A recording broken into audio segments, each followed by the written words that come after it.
It's a racket sport that has mushroomed globally. It's a hybrid sport, a little bit between tennis and squash. The game is called padel, and it's growing so rapidly in South Africa. So to talk to us about this, I'm joined by Sebastian Brockman, as well as Guillermo Willie Lauoth. I got his name correct. And Willie is a Baldwin Padel ambassador, and Sebastian has been involved in the growth of the sport in South Africa. So I'm going to start with you. I mean, you don't even need to look at the stats, Sebastian. You just have to see all the paddle courts springing up all over the country. Why do you think it was, such a popular sport internationally, and then why is it growing in South Africa? Well, it's very accessible. It's easy to learn. So within an hour, you can actually play a game.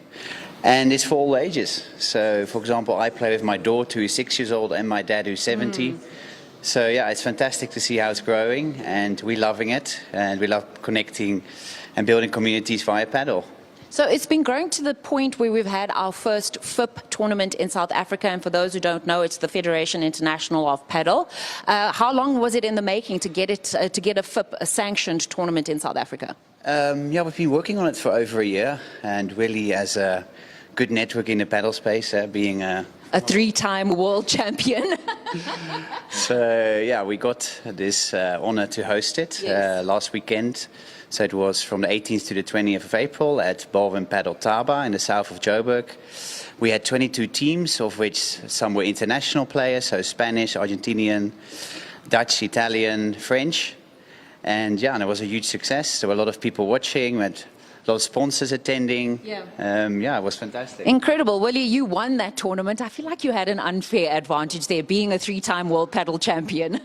No, obviously it was a pleasure to play, because now sometimes I'm feeling more than a coach than a player, because I'm 53 and when you play against youngsters with 24 years, 22 that they train every day, it's too hard, but it was so funny because in the past I was a record with the old guy that win a pro tournament, and now I think I have another one. It's funny, but we have to continue, but it's very nice. I think you make an important point about the growth of paddle internationally and in South Africa. There's longevity in the sport, right? Yeah, I think for the South African players only, I think are playing pro for around 3 years, and the level they have, I think, is very good for the time they are playing. And I think with time and creating good academies, they can improve. And perhaps we have the national team in the Olympic Games. It will be fantastic. That will be fantastic. For those who don't know, so paddle started out in Mexico, and then like wildfire, it spread to Argentina and Spain. Why did it become so popular in Spain? I mean, if you look at the top 10 rankings for both men and women, you're only going to find Spanish and Argentinian players. Yeah, the story is like in tennis. I think the story in tennis is a sport that has 25 years more than us in paddle. I think it's the same in the countries. Spain and Argentina was the first country to start to play paddle, and they have the advance that they play first, and now all the countries are playing. But I think the distance that we have now, for example, all the kids start playing at the school. And this is the key. Now we have all the top ranking players, they start to play paddle when they were kids. And in other countries, people start to play when you are more older, no? Or maybe you move to tennis to paddle, and it's another challenge. But now I think the future is create academies, start promoting the paddle in the schools, in the universities. And I think with time, it will be one of the best sport in the country, I think. I think so too, and I think you've started already sending South African players to academies and for coaching clinics abroad. Is that correct, Sebastian? Yeah, and two of our Baldwin Padel ambassadors, Tremaine Mitchell and Aiden Karazida, are playing a FIP tournament in Egypt this week. Good luck, guys. Yeah, so no, we love to grow the sport and try to professionalize it in the best possible way.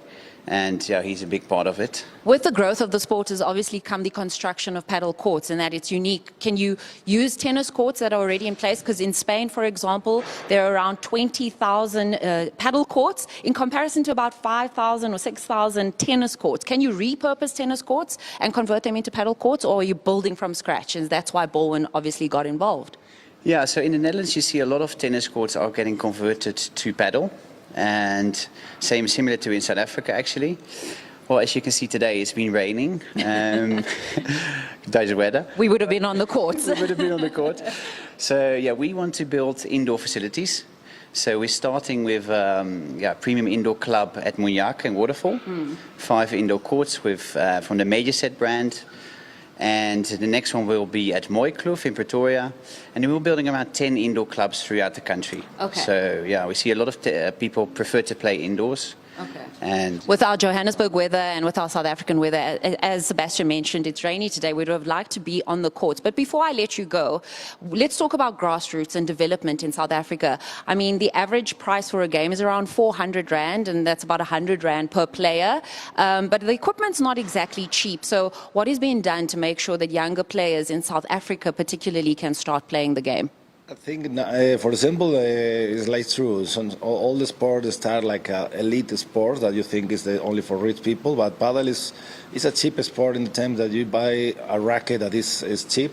Bowen is working in the membership model. The membership model is affordable for everybody. You pay a monthly fee that is not too high, and you can play all the time. We are making now Antaba and Mooikloof, and I think you can start is the best way to play unlimited with only paying a membership. I think is the key to help the people. All right. Well, I've only played one game, so I'm intrigued. I think I need to get back onto the court. Maybe we'll do that. We'll wait till the sun comes out, and we'll come and chat to you guys again, because there is so much to talk about when it comes to the game in South Africa. Have you played paddle? Do you enjoy it? I don't know. Let us know on X. For now, though, it's from us here in Hyde Park, a rainy Hyde Park, Stacey Holland with Sebastian Brockman as well as Willie Laroth, and they are representing a Bowen Paddle. It's back to Leanne in studio.